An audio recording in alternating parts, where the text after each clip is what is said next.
Romanos 5, nós vamos ler do versículo 1 ao versículo 5.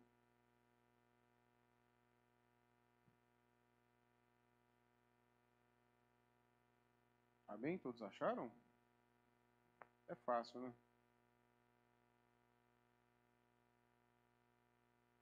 Entre Gênesis e Apocalipse você acha. Romanos 5, versículo 1 vai dizer o seguinte: justificados, pois, mediante a fé, temos paz com Deus por meio de nosso Senhor Jesus Cristo, pelo qual obtivemos também acesso pela fé a esta graça na qual estamos firmes, e nos gloriamos na esperança da glória de Deus. Não somente isso, mas também nos gloriamos nas tribulações, sabendo que a tribulação produz perseverança, a perseverança produz experiência, e a experiência produz esperança. Ora, a esperança não nos deixa decepcionados, porque o amor de Deus é derramado em nosso coração pelo Espírito Santo que nos foi dado. Glória a Deus, vamos orar mais uma vez? Querido Deus, eis aqui a Tua palavra, pedimos para que o Senhor fale aos nossos corações nessa noite. Tem misericórdia de mim, tem misericórdia da Tua igreja, que aquilo que for do Seu trono, ó Pai, seja isso a ser transmitido, seja isso a ser gravado na tábua dos corações dos Teus filhos. Fala conosco, transborda em nós o Teu conhecimento pela Tua misericórdia. É o que nós pedimos e agradecemos em nome de Jesus. Amém. Leis, vamos poder sentar. Esse texto é um texto bem conhecido, de um livro também muito conhecido, né? Dizem que a carta de Paulo aos Romanos é um verdadeiro tratado de teologia e apologética do Novo Testamento, né? Teologia porque tem pérolas aqui do entendimento da justificação pela fé, que a gente não tem no Novo Testamento em nenhum outro livro, como, por exemplo, esse trecho que nós lemos, né, que começa desde o capítulo 4, quando ele fala da justificação pela fé, e ele cita, inclusive, até Abraão, vocês podem confirmar no capítulo 4, ele cita que Abraão não foi justificado desde o início pela lei, mas sim pela fé e pela graça de Deus. E aqui ele chega e fala exatamente do desfecho de todo o seu raciocínio que foi construído no capítulo 4. E estima-se que essa carta, a carta de Paulo aos Romanos, foi um dos últimos escritos neotestamentários, né, tirando o Apocalipse. Provável de Paulo ter escrito essa carta pouco antes de morrer, né, pouco antes de ser martirizado. Inclusive, no início dessa carta, se os irmãos verem no capítulo 1, Paulo vai dizer que ele escreve essa carta aos Romanos. A igreja de Roma era uma igreja muito rica, muito abastada, e Paulo escreve essa carta para angariar recursos, né, da igreja de Roma para poder fazer uma viagem missionária à Europa, né, ali mais ou menos na região da Espanha, viagem em qual ele nunca chegou a fazer porque morreu antes, né? Seria, se não me falha a memória, a terceira viagem missionária que não aconteceu, né, a terceira ou quarta, se não me falha a memória aqui. Mas é lógico que Paulo não escreve uma carta tão importante como essa só com o intuito de angariar oferta. Mas eu digo isso para os irmãos porque às vezes a gente pensa, né, que as contribuições da igreja são algo estritamente assim do ser humano para o ser humano, né? E na verdade não são, né? Elas têm um propósito espiritual, tanto para quem oferta, para quem dá, quanto para quem recebe, né? E a gente não pode deixar isso de lado. Pois bem, o apóstolo Paulo começa aí no versículo 1 falando que se eu estou justificado mediante a fé, ou seja, eu sou justificado não pela lei, como o apóstolo Paulo vai dizer no capítulo 4, no final do capítulo 4. Ele vai dizer, se eu sou justificado pela fé, tenho logo paz com Deus, por meio do nosso Senhor Jesus Cristo. Ou seja, qual é o primeiro argumento aqui, irmãos, nessa quinta do bom ânimo? Você é justificado pela obra completa de Jesus na cruz. Você não é justificado por aquilo que você faz ou deixa de fazer. Você é justificado por aquilo que Jesus fez. E essa é toda a base da teologia do Novo Testamento, é a base da fé cristã. A partir do momento que eu penso que é o meu fazer que me faz amado por Deus, é o meu fazer que me faz escolhido, é o meu fazer que me faz especial, ou é o meu fazer que, vamos dizer, destrava bênçãos para a minha vida, eu não entendi ainda no que todo o Novo Testamento se baseia. Ora, se na Antiga Aliança a gente tinha uma teologia que era majoritariamente, a gente chama de teologia retributiva, o que é uma teologia retributiva? É o que está descrito em Deuteronômio 28. Eis aqui o caminho da bênção, o caminho da maldição. Se você seguir o caminho da bênção, tudo vai te ocorrer bem. Se você seguir o da maldição, tudo vai te ocorrer mal. E só que dentro dessa perspectiva da teologia retributiva, que está muito presente na Antiga Aliança, inclusive baseia-se, né, em todos aqueles ritos, todos aqueles processos para obter perdão, né, sacrifício de animais anualmente, também tinha sacrifícios, como Maria vai fazer, né, um sacrifício de 2 pombinhas junto com José, depois de ter tido Jesus, né? Nós temos toda essa organização sacrificial em torno de você participar das festas, guardar o sábado, o shabat, e você participar da dieta judaica, não comer carne de porco, não comer do sangue, e isso e aquilo, para você estar debaixo do favor de Deus, circuncidar-se ao 8º dia. E a partir da fé em Jesus, tudo isso prova-se que é meramente uma sombra. É como se fosse, Jorginho, o trailer do filme. O trailer não é o filme, é só o trailer.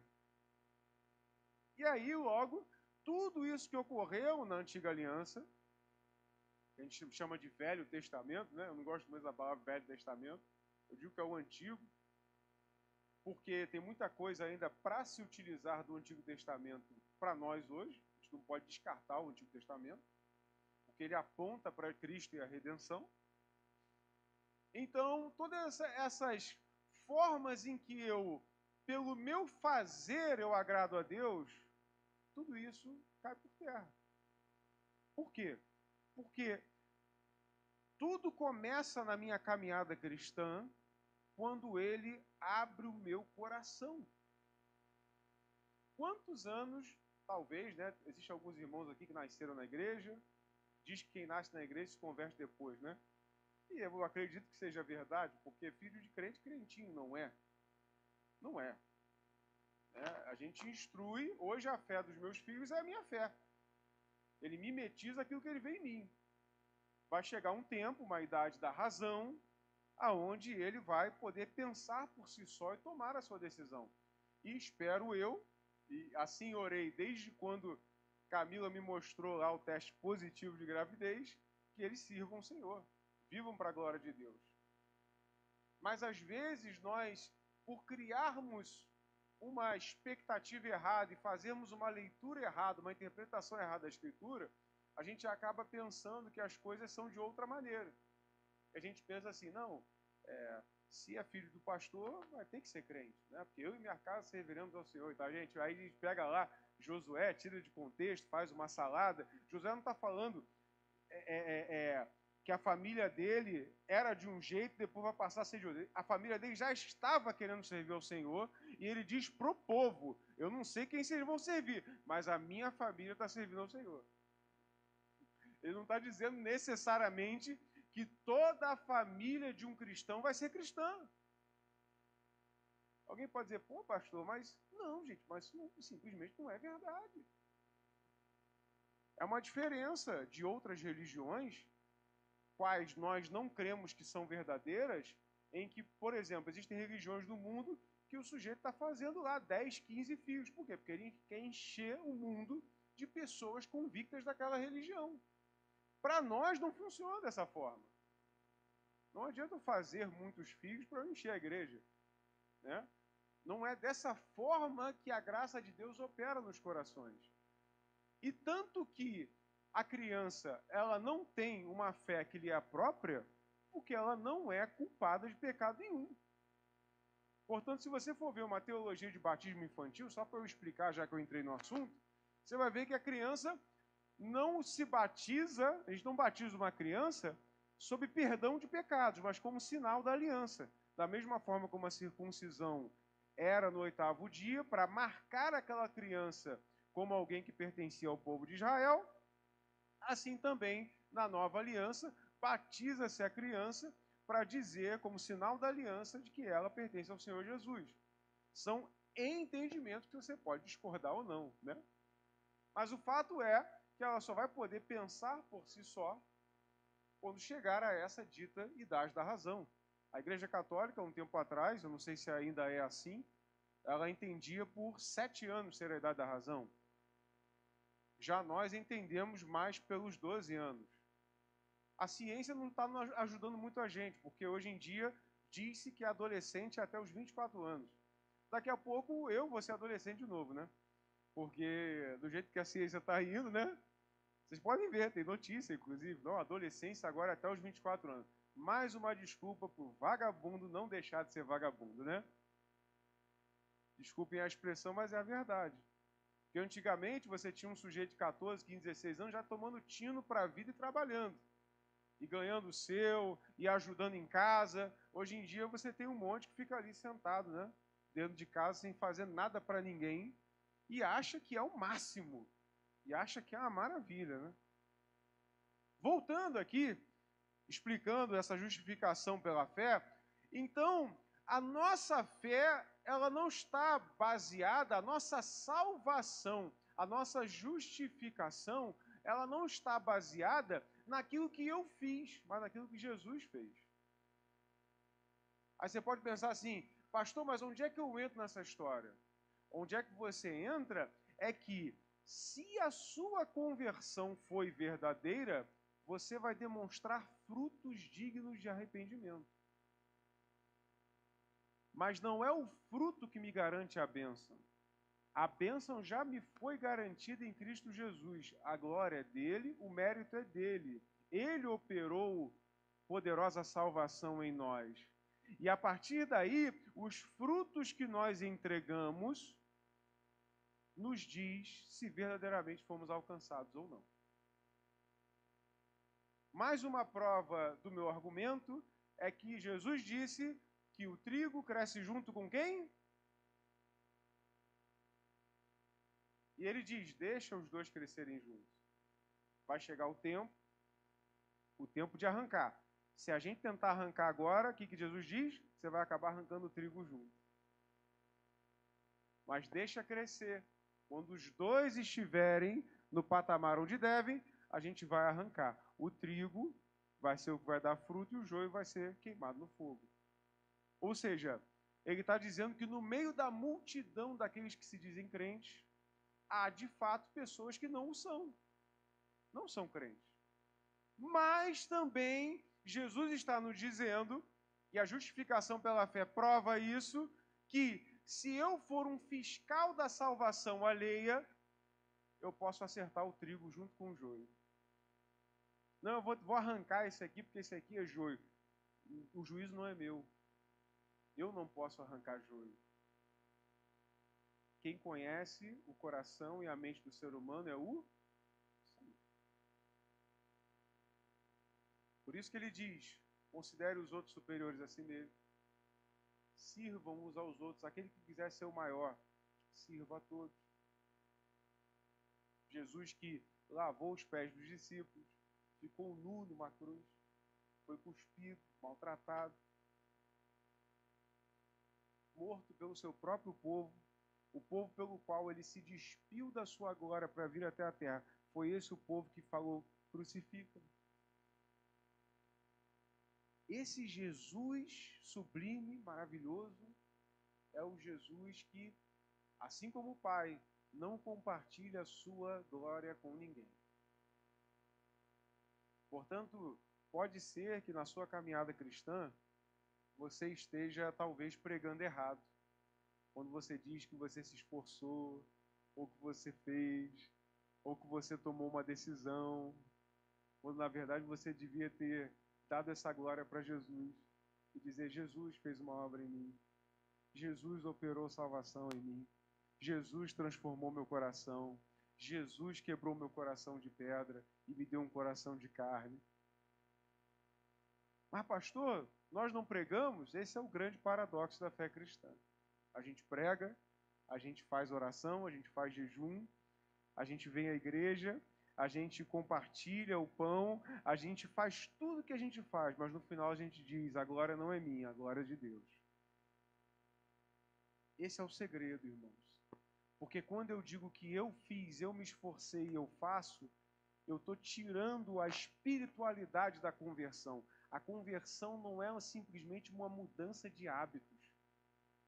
A conversão, a fé cristã, alguns dizem, é um estilo de vida. Também pode vir a ser, mas não é só um estilo de vida. Dizer que a fé cristã é um estilo de vida é um reducionismo da fé. Porque não é simplesmente você mudar teu estilo de vida. Eu vi muito isso já em rede social. O sujeito estava lá na bebida, na droga, não sei o que, virando a noite, aí ele se converte. Qual é o sinal de que ele se converteu? Começa a fazer uma corridinha de manhã, toma um shake de whey protein, emagrece, fica fininho. Esse é o sinal de ser cristão. Está errado. Porque um ateu pode ser sarado, ter bons hábitos alimentares. Um ateu pode ser moralmente aceito. Alguém que não crê em nada pode muito bem gloriar-se na sua força. Tem bilionários ateus. Não é esse o sinal. É evidente que eu não estou desincentivando você a cuidar da sua saúde, né? Por favor, cuide. Eu também preciso cuidar da minha. Mas o que eu estou dizendo é, a gente está reduzindo a fé cristã a mudanças de hábitos. Mudanças de hábitos não são espirituais. Conversão é espiritual. Arrependimento é espiritual. Acreditar que você foi um dia pecador, distante de Deus, que você estava debaixo da ira, como a palavra de Deus diz que éramos filhos da ira. E a partir do momento que nós conhecemos a verdade do Evangelho, abrimos o nosso coração, essa verdade entra em nós e nós dizemos: verdadeiramente eu não posso ser justificado pelas minhas obras. Eu preciso de um Salvador. É aí que você não só muda teus hábitos, não só deixa de fumar, beber ou cheirar, ou seja o que for, mas é aí que você se converte. Nós não estamos aqui, irmãos, pregando mudanças de hábitos. Embora a série de sermões seja hábitos que libertam, mas nós estamos aqui pregando a transformação espiritual em Cristo Jesus. Porque o Espírito, com letra maiúscula, confirma com o nosso Espírito, com letra minúscula, que somos filhos de Deus. A conversão, ela é um ato primeiramente espiritual. E é obra de Deus. Pastor, mas eu preguei, obra de Deus. Quem foi que abriu o teu coração e te deu a palavra para pregar? Quem foi que permitiu você levantar da cama de manhã? Quem foi que deixou você tomar o seu cafezinho da manhã? Quem é que permite e te sustenta de pé quando você fica 24 horas no pão e na água? Ou 12, ou 15? Ele é quem nos sustenta. Porque Jesus vai dizer: sem mim nada podeis fazer. O que ele diz para os discípulos? Olha, eu estou subindo aos céus, a minha obra está completa, mas permaneçam em Jerusalém. Até que o quê? Do alto sejam revestidos de poder. Alguém poderia dizer assim: não, Jesus já ressuscitou. Discípulos, Deus já fez a parte dele, agora é com a gente. Não. Ele diz, não, Edinaldo, espere em Jerusalém. Porque vai ter um dia específico em que eu vou derramar o meu espírito e aí vocês vão fazer a obra de Deus na minha força, diz o Senhor.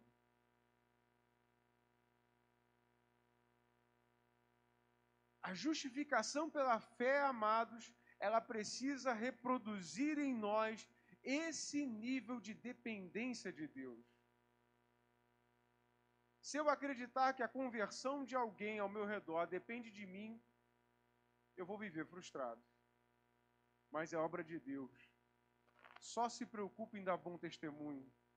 Só faça a sua parte. Entrega o que lhe foi dado e deixa Deus trabalhar. Eu tenho certeza que todas as conversões que você e eu já testemunhamos nessa vida, e ainda vamos testemunhar para a glória do nome do Senhor, nenhuma delas você vai poder dizer assim, não, é porque eu tinha uma lábia muito boa. Paulo mesmo vai dizer, porque eu não vim até vocês com linguagem persuasiva. Paulo está dizendo, olha, eu tenho um repertório para falar bem. Eu sou um poliglota, a elite daquela época era Paulo. Porque saber falar 4 línguas, não é hoje no tempo do chat GPT não, irmão. É na época lá, falar 4 línguas, ele era um sujeito fora de sério, fariseu.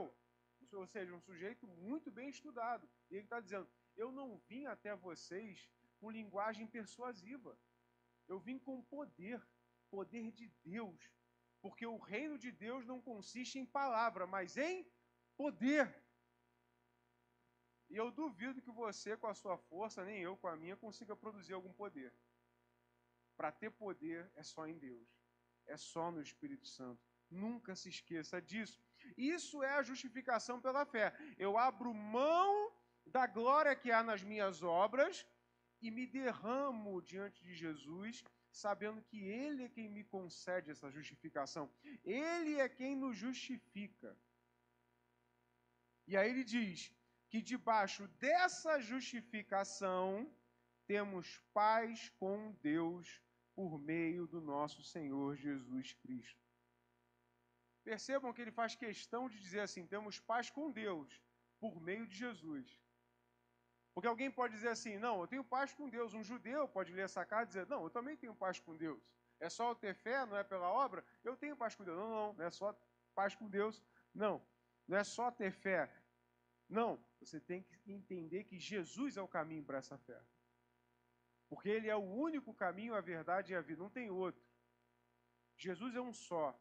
Não existe Jesuses ao redor do mundo. Ou como alguns creem, que existem várias revelações de Jesus em vários cantos do planeta. Não, só existe um Jesus. Jesus de Nazaré, nascido de uma virgem, gerado de uma virgem chamada Maria, que inclusive era uma adolescente nesse tempo, devia ter por volta dos 16 anos, e que foi chamada de bem-aventurada, e concebeu esse garoto, colocou ele numa manjedoura, porque não tinha mais espaço para eles se hospedarem.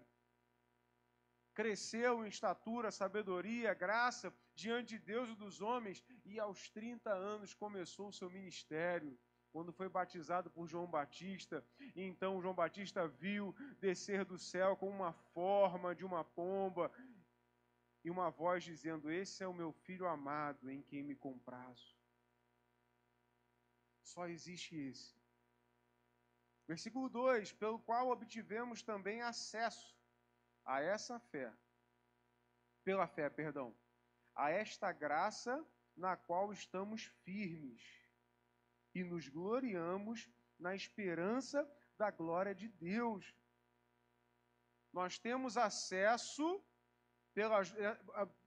por conta dessa justificação, nós temos paz com Deus. E por causa dessa paz, nós temos acesso também pela fé à graça. Ou seja, quando eu estou em paz com Deus, eu recebo da graça de Deus. Eu não sei os irmãos, mas você talvez algum dia já se sentiu como se você estivesse fora da graça? Não sei se você já se sentiu assim. Eu já me senti, Jorge. Obrigado. Eu já me senti. Às vezes você sente assim que a graça está aqui e você está lá. Às vezes você se sente distante do favor de Deus. Sabe por quê? Porque às vezes você adquiriu uma inimizade com Deus. Porque se eu tenho paz com Deus, eu recebo a graça. Logo, se eu não estou em paz com Deus, eu me distancio da graça. Brigar com Deus é se distanciar do favor dele. quando eu começo a não questionar como um filho algumas coisas que Deus faz ou da forma como Ele opera, mas quando eu começo a questionar como um rebelde, quando eu reclamo da sua liderança, quando eu não aceito os seus preceitos, quando eu não obedeço às suas ordens, eu me torno um inimigo de Deus. E quando eu me torno um inimigo de Deus, eu me distancio da graça. Mas quando eu faço as pazes com Deus, através dessa justificação pela fé, que é essa dependência da obra de Cristo, logo quando eu estou dependente, eu aceito aquilo que Ele faz na minha vida, através da minha vida, da forma como Ele faz, adquiro paz mais uma vez com Deus, e aí a graça me alcança mais uma vez. Quer ter paz? É melhor, quer estar debaixo da graça de Deus? Tenha paz com Ele. Não crie guerra com Deus.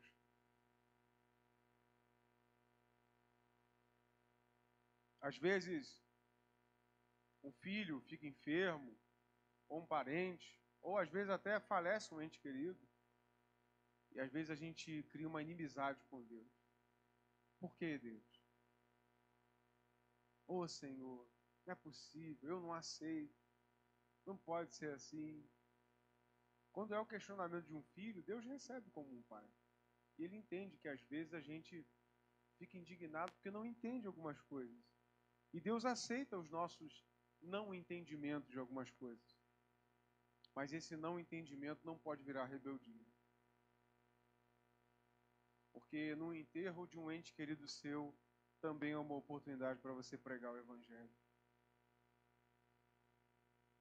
Isso não pode deixar de lado que as oportunidades que Deus nos dá, sejam elas nos momentos mais terríveis da nossa vida, não deixam de ser oportunidades para testemunharmos da glória, do amor e do favor de Deus. Quando o dia mal vier, que o teu primeiro impulso não seja questionar ou reclamar com Deus, mas perguntar qual é a oportunidade que Deus está te dando naquele momento de dificuldade. Pastor Pérez não contou aqui que quando ele teve aquele problema no joelho, foi para o hospital, encontrou a irmã que estava desviada e disse: é por isso que eu estou aqui então, né? Foi você que me fez dar esse ruim no joelho para eu poder pregar o evangelho para você. E é desse jeito. Alguém diz: mas pastor, mas é duro, é difícil. Quem disse que é na tua força? É no poder de quem? De Deus.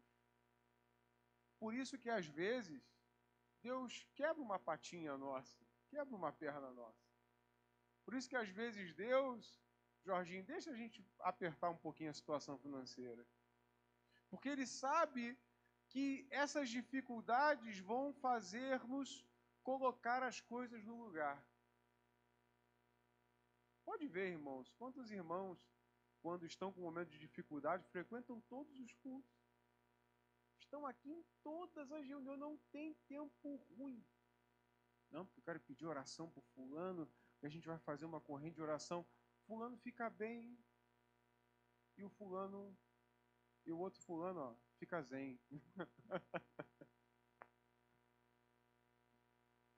E se eu sou filho de verdade, Deus vai providenciar mais uma tribulação para que eu me aproxime dele de novo. Até eu aprender que é melhor estar com ele do que 1000 dias nas tendas da perversidade.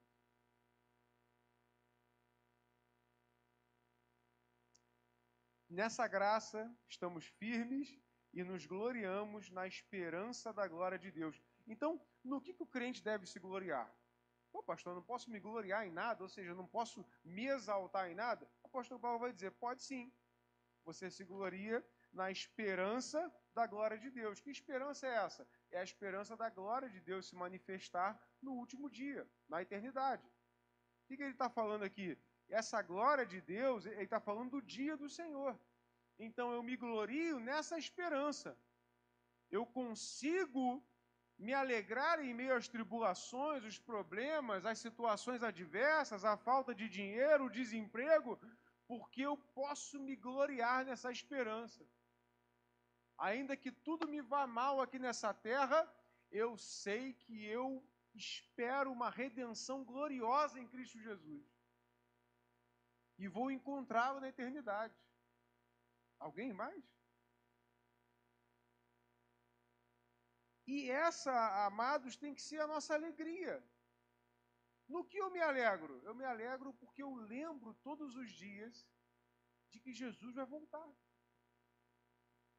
E que eu vou estar com Ele um dia. Amados, os teus projetos pessoais, financeiros, de comprar uma casa na praia, de você ter um carro novo, de você ser promovido no trabalho. Sabe quando é que Deus vai assinar para você ter tudo isso? Quando isso for para a glória dele. Se isso não for para a glória dele, ele não vai te dar. É simples assim. Eu já vivi em tempos de muita dificuldade e outros tempos de não ter dificuldade. Se eu não aprender a glorificar nos meus tempos de bonança, a tempestade vai vir e vai chegar. Por quê? Porque Deus te ama.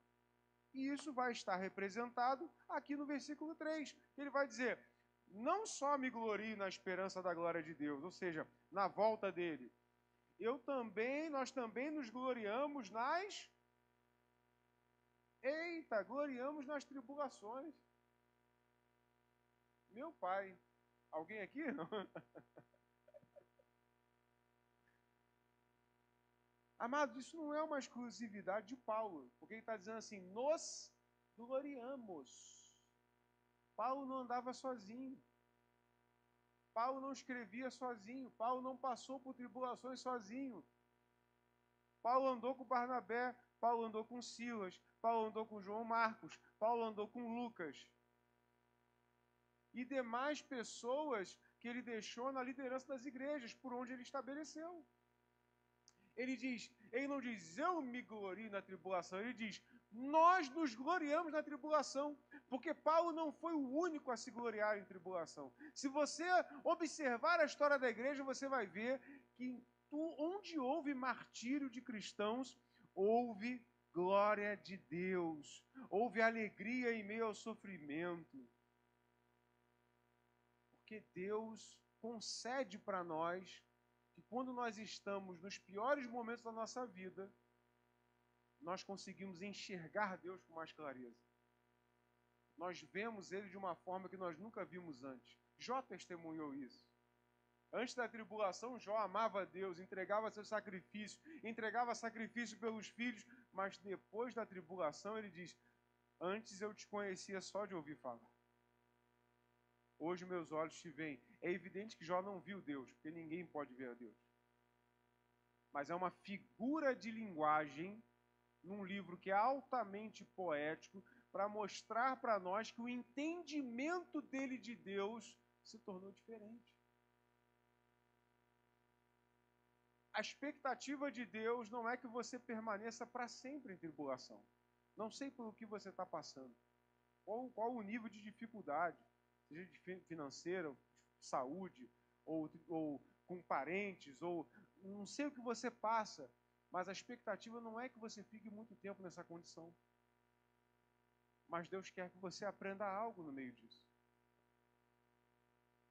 E nós precisamos estar com os ouvidos atentos, coração aberto, para aprender as lições que Deus quer nos ensinar em meio aos tempos difíceis.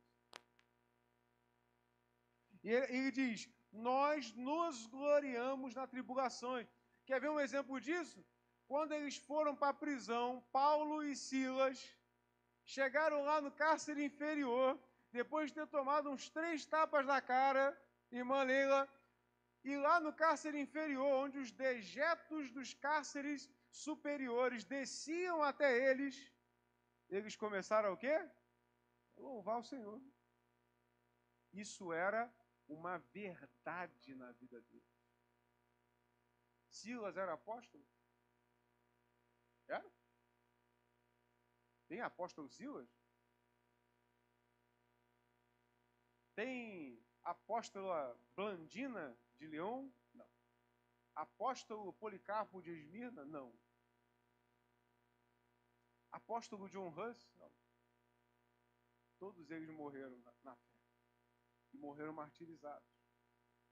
Você não precisa ser apóstolo, nem pastor, nem líder, nem qualquer outro cargo, diácono, vice-deus, semi-apóstolo.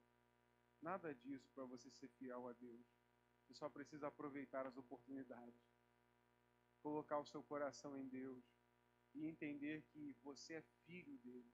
Ele é seu pai. E como pai, ele não deseja que você sofra para sempre, mas que você aprenda em meio ao sofrimento e testemunhe em meio ao sofrimento. Nos gloriamos na tribulação, sabendo o quê? Que a tribulação produz perseverança. Ou seja, para que alguém persevere, necessariamente ele vai passar por tribulação, dificuldade. Não existe ninguém na face dessa terra, nenhum cristão em 2000 anos de história, que alguém pode dizer, esse foi perseverante. Alguém vai dizer, mas ele não passou dificuldade nenhuma. Só existe perseverança em meio à guerra, em meio à luta. Está em meio à luta, está passando por guerras, seja elas quais forem, Deus só quer produzir em você perseverança. Deus não quer acabar com você. Deus não esqueceu de você. Você não está alheio à graça de Deus. Você não está fora do alcance dos olhos do Senhor. A mão dele não está encolhida de modo que não possa abençoar. Ele só está querendo produzir em você perseverança para que você supere os dias difíceis, honrando e glorificando o nome dele.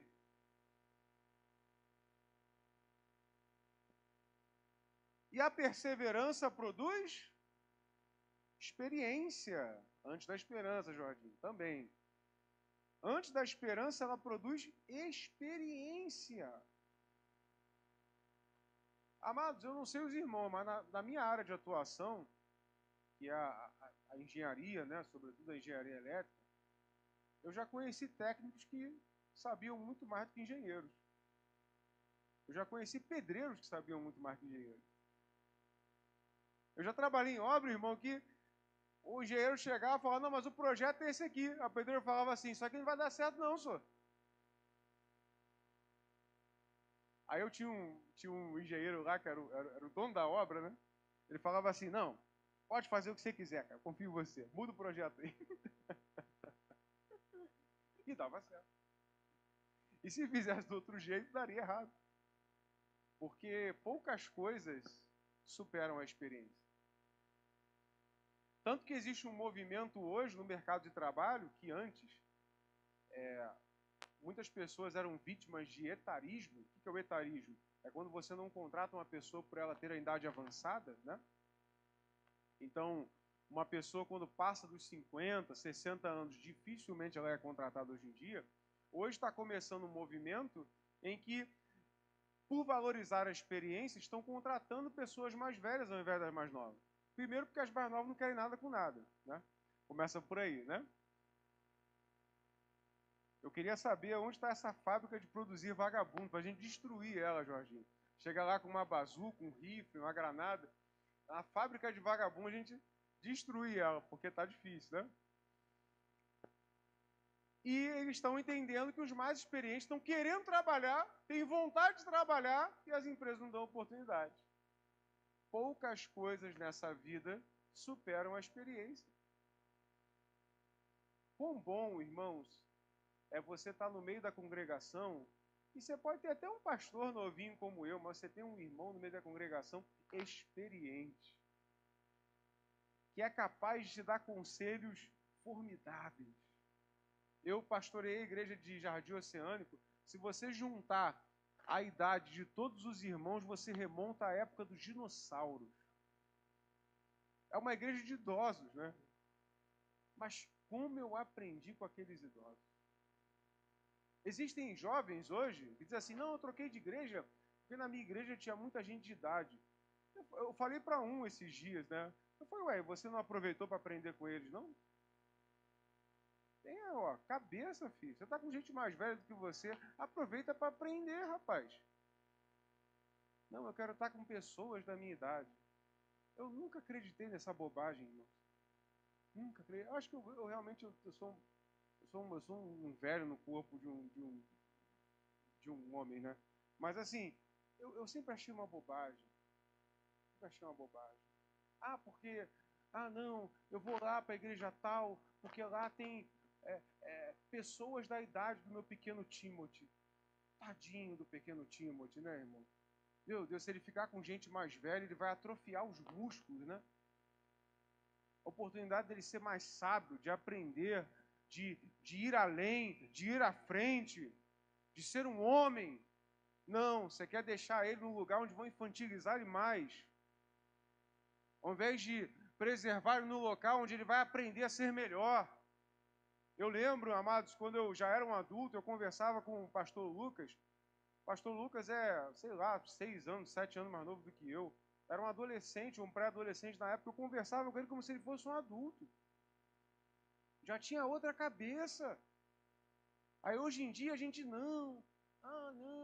Se não tiver o ambiente para jovem cristão, sabe qual é o ambiente de jovem cristão? É onde tem Bíblia, onde tem palavra de Deus, onde tem comunhão dos irmãos, onde tem Santa Ceia, onde tem pregação da palavra. Se isso aqui vai estar pintado de rosa, de verde, de roxo, se vai ter skate voando, gente de bermuda e chinelo, isso não importa. Nós estamos colocando mais importância na roupagem do que no interior. Aí tem gente que vem aqui, mas é a igreja da parede preta. Aí se a gente pintar de azul, é a igreja da parede azul, parece uma escola. Aí se pinta de verde, mas parece lá o Parque Chico Mendes. A gente nunca vai avançar no entendimento de uma fé espiritual, madura, firme, se nós continuarmos olhando para a tampa do caixão. O que Jesus disse para os fariseus? Vocês são sepulcros caiados. Por fora está pintadinho e bonitinho. Você abre, está podre. E a gente está hoje procurando muito mais um lugar onde a gente possa tirar uma foto bonita, instagramável, do que estar num lugar onde o seu coração é edificado com a palavra de Deus. Em que verdadeiramente você tem uma transformação espiritual, e não uma encenação, e não um teatro. Porque fé cristã, irmãos, nunca foi teatro. Farisaísmo é teatro. Fé cristã, não. A perseverança, amados, produz experiência. E o que é a experiência, irmãos? É você estar com pessoas maduras. E quando alguém chegar para você, falar assim, a igreja da parede preta, a igreja da parede preta. Fala assim, pô, irmão, você ouviu a palavra que foi ministrada lá no culto de domingo à noite? Você lembra do versículo que foi pregado? Você lembra da exposição bíblica que foi feita? Os louvores que foram entoados? A oração que a irmã fulana de tal fez? De tudo isso que você podia absorver para a tua vida, que você só absorve com olhos espirituais, você resolveu olhar com os olhos da carne e observar cor de parede. É só um exemplo, tá, irmãos? É claro, porque hoje em dia está muito em voga essa coisa, igreja da parede preta, por isso que eu estou usando esse exemplo. Né? Mas o ponto é que nós não podemos nos tornar crentes carnais. Porque crentes carnais, primeiro, Jorginho, tribulação? Não. Tribulação é falta de fé. Está com problema financeiro? Está faltando alguma coisa, irmão. Como é que está aí? Tá.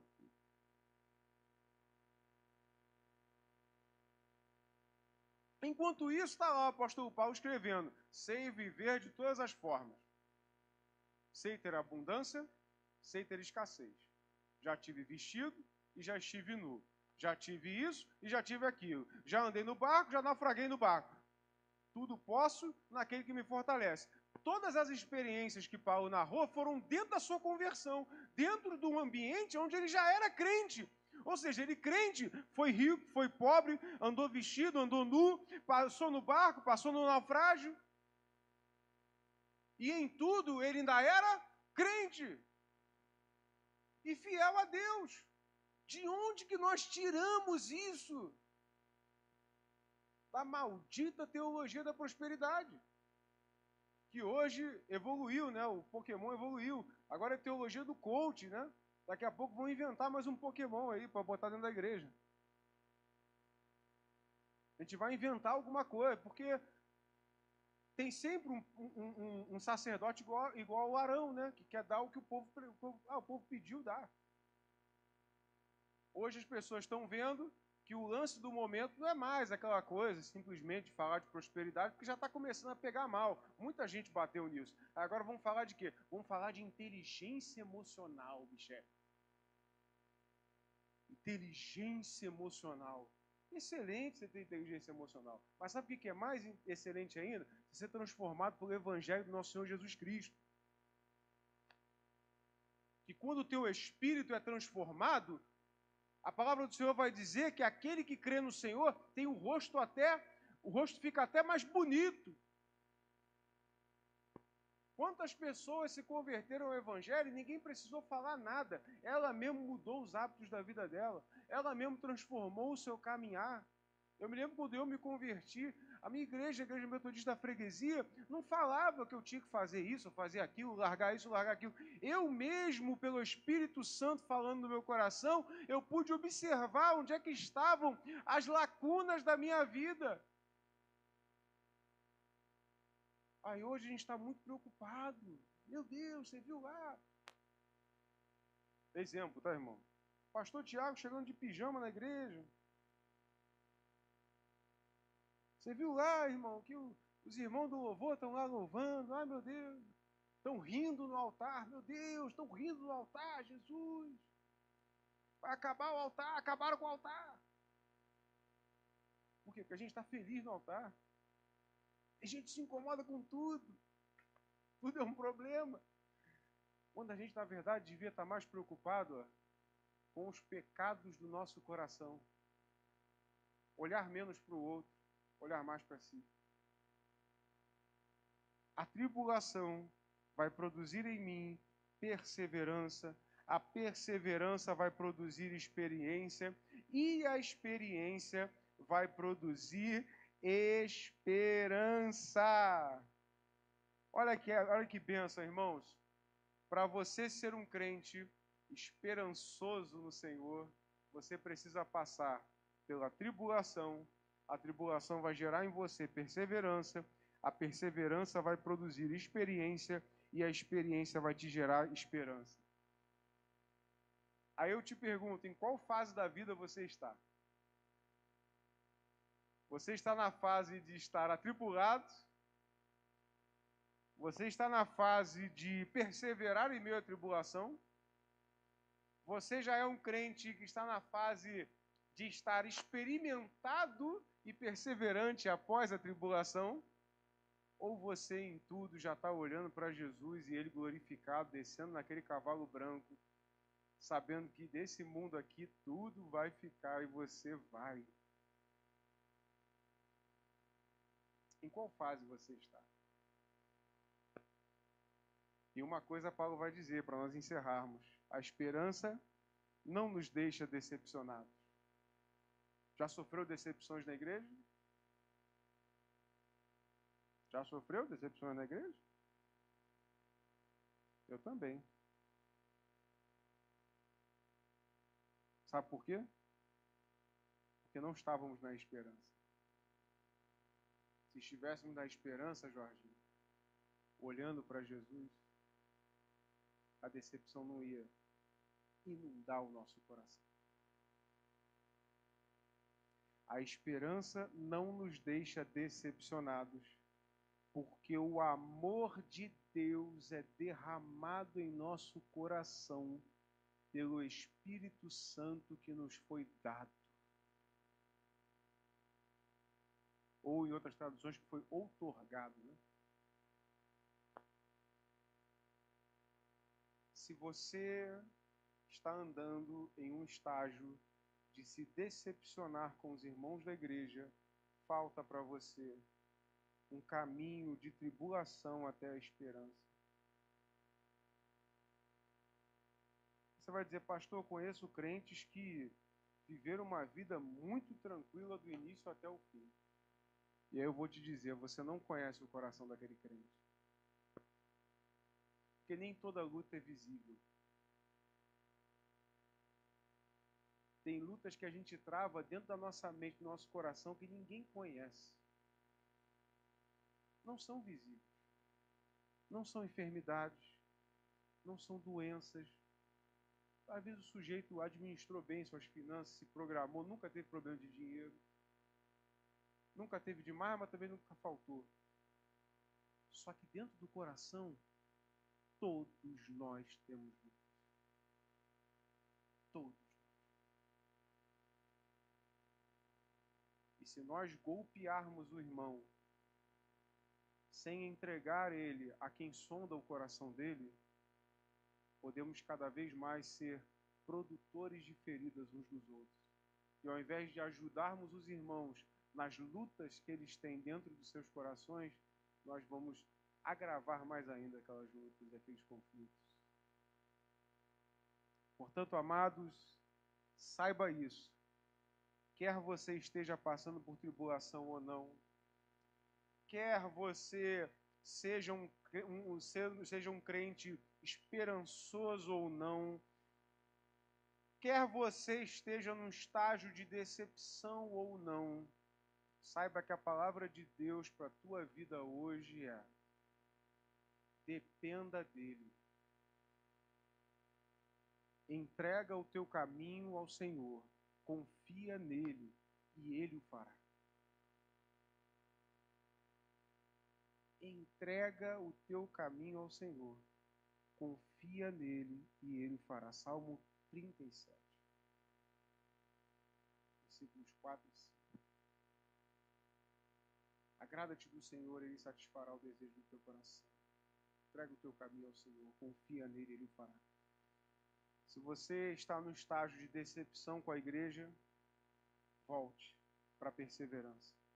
Se você está na tribulação, saiba que ela vai produzir em você perseverança. Para de brigar com Deus. Tenha paz com Deus.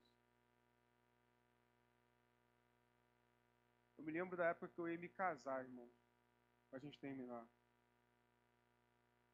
E uma pressão imensa, né, irmãos? Porque eu vinha de um contexto que eu não tinha nada, né? E eu queria casar. Minha esposa também. A gente não tinha nada. E todo dia, todos os encontros nossos eram uma pressão imensa. E aí, o que a gente vai fazer? Até um dia que eu peguei a mão dela e falei, amor, vamos entregar isso nas mãos do Senhor? Amados, depois daquele dia, tudo aconteceu e saiu. Tudo aconteceu. Às vezes, só o que falta na tua vida é entregar para Deus. É parar de achar que você pode resolver na tua força. Entrega as tuas armas, bota elas no chão. Dobra o teu joelho no chão. Peça para Ele transformar o teu coração. Aquilo que você tiver de abrir mão, abra.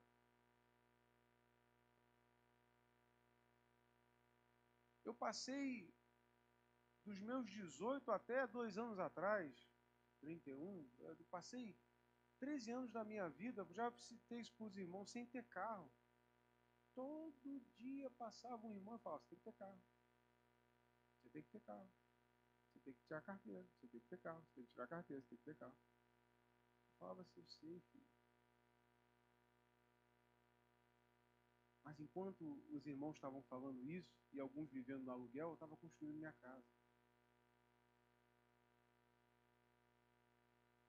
Mas teve um irmão que chegou, um dia, aí entrou lá e falou, ué, você mora aqui? Eu assim,